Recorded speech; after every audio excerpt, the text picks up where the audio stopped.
మన దగ్గర చాలామంది సొంత మతాన్ని వదిలేసి పరాయి మతానికి వెళ్ళి, పరాయి మతం అనాలా? లేదు పరాయి దేశపు మతం అనాలా?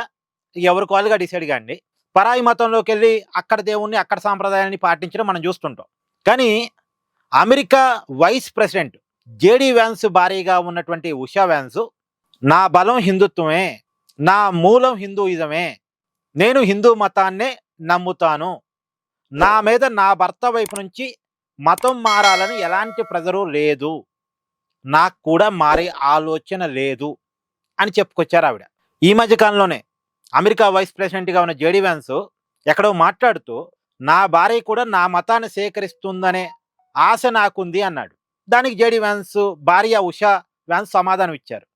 నా భర్త చెప్పింది ఏంటంటే, ఆయన క్యాథలిక్, ఆయన మతాన్ని ఆయన ఆచరిస్తున్నారు, ఆయన భార్యగా నేను కూడా అదే మతాన్ని పాటించాలని ఆయన కోరుకోవటంలో తప్పులేదు, కానీ నేనైతే హిందూ లేడీగానే ఉంటాను, హిందూ మతాన్నే ఆరాధిస్తాను, నా మూలాలు హిందుత్వమే అని చెప్పింది. అంటే వాళ్ళ భర్త మాటని సమర్థిస్తూనే తను మాత్రం హిందూ మూలాలు ఉన్న లేడీనే అనే విషయాన్ని చెప్పింది. నిజానికి మూలాలు మన ఆంధ్రప్రదేశ్లో ఉన్నాయి. వాళ్ళ పేరెంట్స్ ఆంధ్రప్రదేశ్కి సంబంధించిన వాళ్ళు, బట్ వాళ్ళు అమెరికా వెళ్ళేసి అక్కడే సెటిల్ అయ్యారు. కాలిఫోర్నియాలోనే ఉషా వ్యాన్స్ పుట్టారు. ఆమె ఇక్కడ పెరిగిన ఆమె కాదు.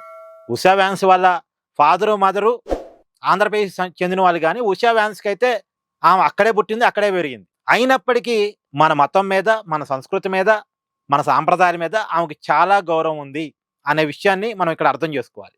Please do like, share and subscribe this channel.